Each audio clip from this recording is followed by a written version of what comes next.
If you're a parent of a high school athlete dreaming of playing at the college level, there's a lot you need to know and fast. Most families wait too long, rely on bad advice, or simply don't know how college recruiting really works.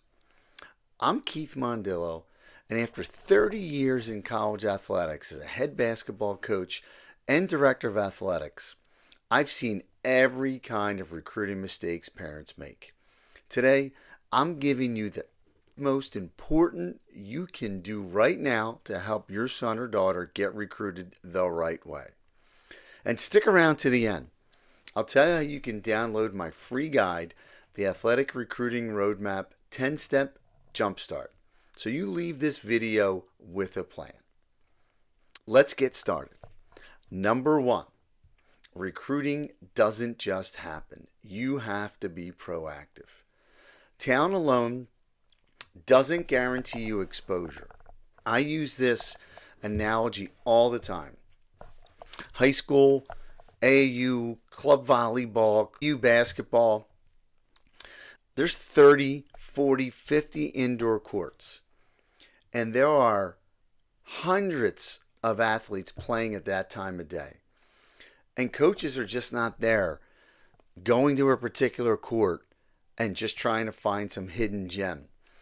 They're evaluating athletes really who contact them. They have their kids they've been recruiting for a year or two, but if they need to fill roster spots, find a particular position they need, whether it's a point guard, a setter, a libero, a center fielder, waiting for a coach to find you is like waiting to win the lottery. And I mean that. If you are not proactive in contacting coaches, you're just going to be one of hundreds of kids in a convention center filled with student athletes trying to play at the college level. Your student athlete needs to market themselves the right way. So, to be real, I've been coaching for a long time, and I can tell you firsthand, we don't have time to magically discover every talented kid out there. If your son and daughter, if they're not emailing coaches, filling out questionnaires, or creating a highlight video, they're almost invisible to you. They're almost invisible to college coaches who need to recruit in bulk. There's some baseball teams or some men's lacrosse teams that need to field 40, 45 people on a roster. You need to be proactive and separate yourself from everybody else or all the other noise. The recruiting process, it's not passive. There's a strategy to it, and it starts with being proactive and not reactive. I can't emphasize that enough.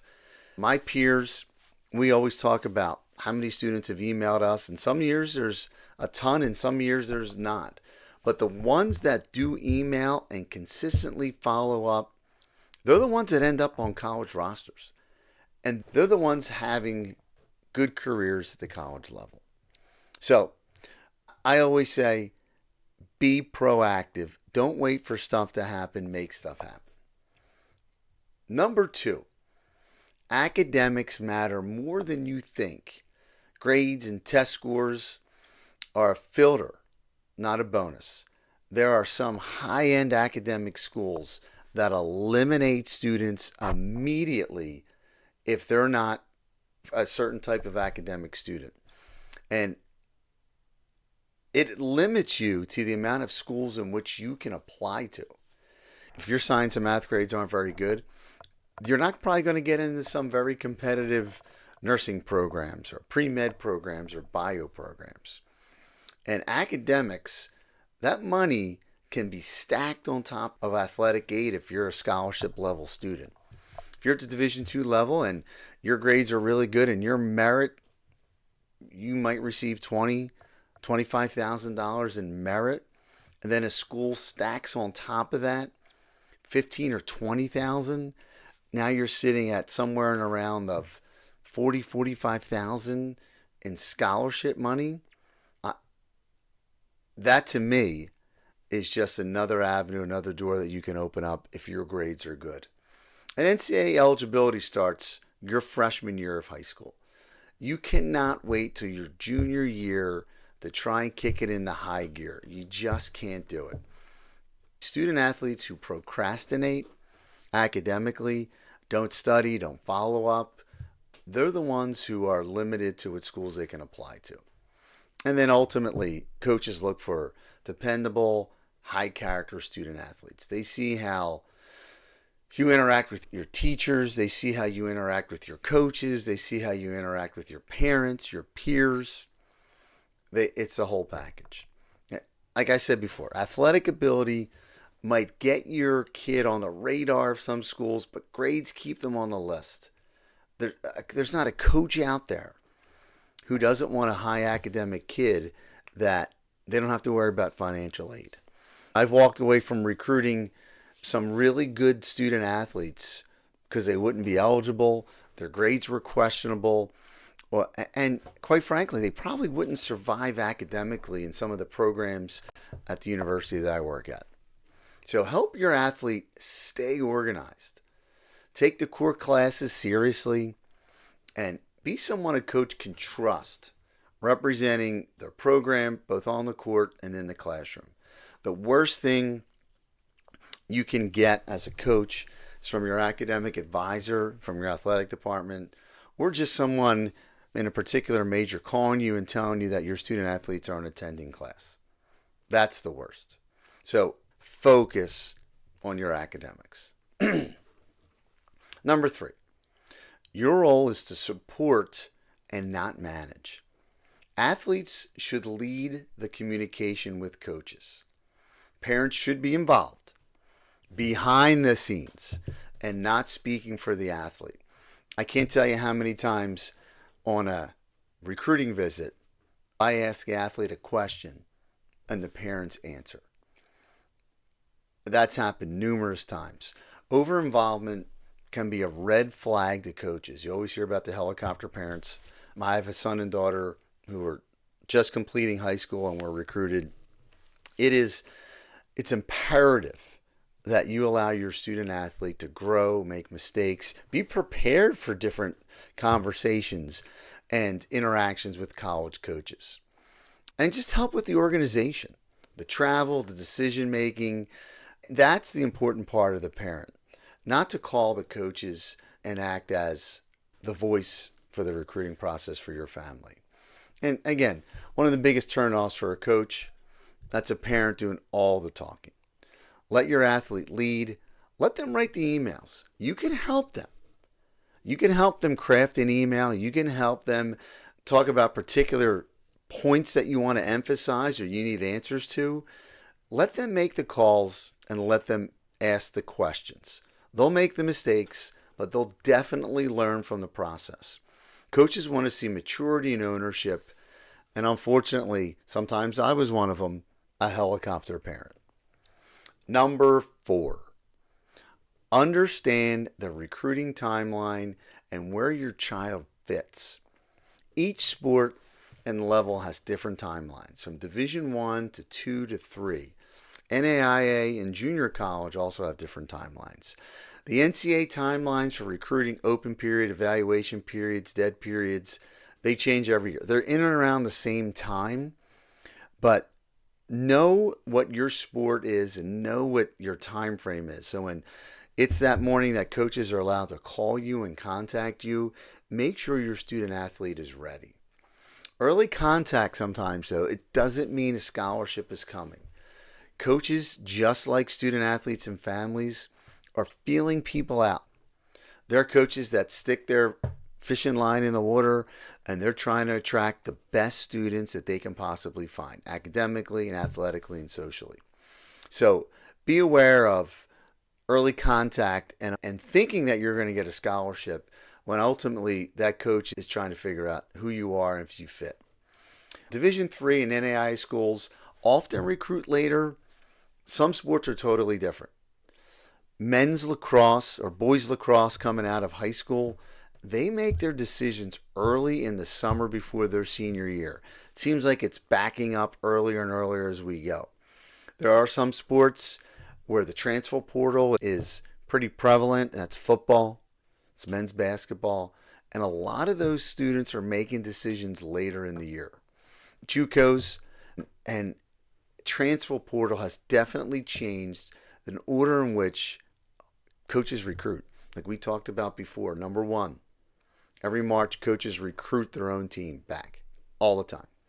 Number two, coaches go to the portal. They always go to the transfer portal no matter what. It's just the way it is. Number three, coaches rely on junior colleges sometimes. If there's a local junior college that has a hotbed for that sport, then that coach is going to recruit there. And then unfortunately, high school athletes are usually last. That's why it's so important that you have a game plan, that you get on a coach's radar and you show the best student athlete that you can be to those college coaches.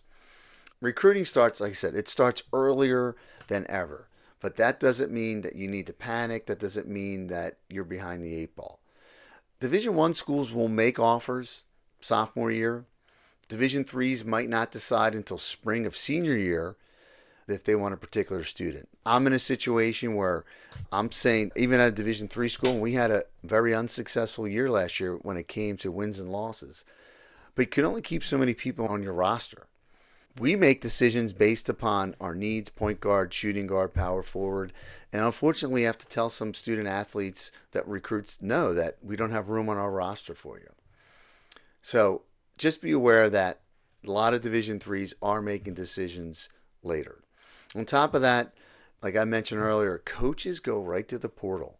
It's prevalent in more sports than others, but that's why I keep reiterating, you have to have a plan as a high school student athlete. And if you don't have a plan, that's why I'm here to help you. If you're waiting for someone to find you your senior year, you're really going to be waiting a long time. So number 5, exposure without a strategy is just noise. Playing in big tournaments really means nothing if coaches don't know where you are, or if coaches don't know you're even there. That's why it's important. Emails. Some of the emails that I have in one of our products gives you email templates, tells you what to say to a coach when you go to a tournament, what uniform you're wearing, what court you're at, everything that pertains to you and playing that day. You need to let the coaches know, whether it's a text, whether it's somehow you're communicating on social media, or you're just flat out just emailing them. So when you go to the Atlantic City Convention Center and there's 30 courts inside and you have the 8 a.m. or 8 p.m. game, how is a coach going to know where to find you? Highlights on your videos, emails, consistent communication matters. And then ultimately, go where you're wanted, just not where the hype is. Every camp or showcase needs to align with your goals. Just don't go to any schools, any camp, any one of their showcase days just because you feel like you want to be recruited. Research the schools. Find out if those schools have your major in a good location, have a desirable campus life. What are your nursing NCLEX pass rates that maybe if you're a nursing student, you need to know that. There are so many things that go involved in just attending a camp or a college showcase. And just make sure that you do your research. Again, I see families spend thousands of dollars on tournaments, travel, exposure with no real strategy. If a coach doesn't know your athlete is playing, they won't be there. If a school isn't a fit academically, athletically, socially, geographically, it's just a waste. You don't need to be everywhere. You just need to be in the right places with a plan that actually gets results. Wrapping things up, let's recap real quick. Recruiting doesn't just happen, it takes intentional effort. Academics can make or break your child's future. You should support the process, but don't take it over. Understand the timeline and how the transfer portal has changed everything. Exposure only works when it's part of a bigger plan. So, If this has helped you a little bit, again, I have a free download for you, the Athletic Recruiting Roadmap 10-Step Jumpstart Guide. It'll help jumpstart your recruiting process. It'll walk you through what to do so you're not guessing anymore. And if you want to go deeper, check out my website, keithmondillo.com. I have a full ebook on how to choose a college, on how to communicate effectively with email, what questions to ask. It's everything I've learned in 30 years of recruiting all in one place. I've enjoyed my time with you today, and good luck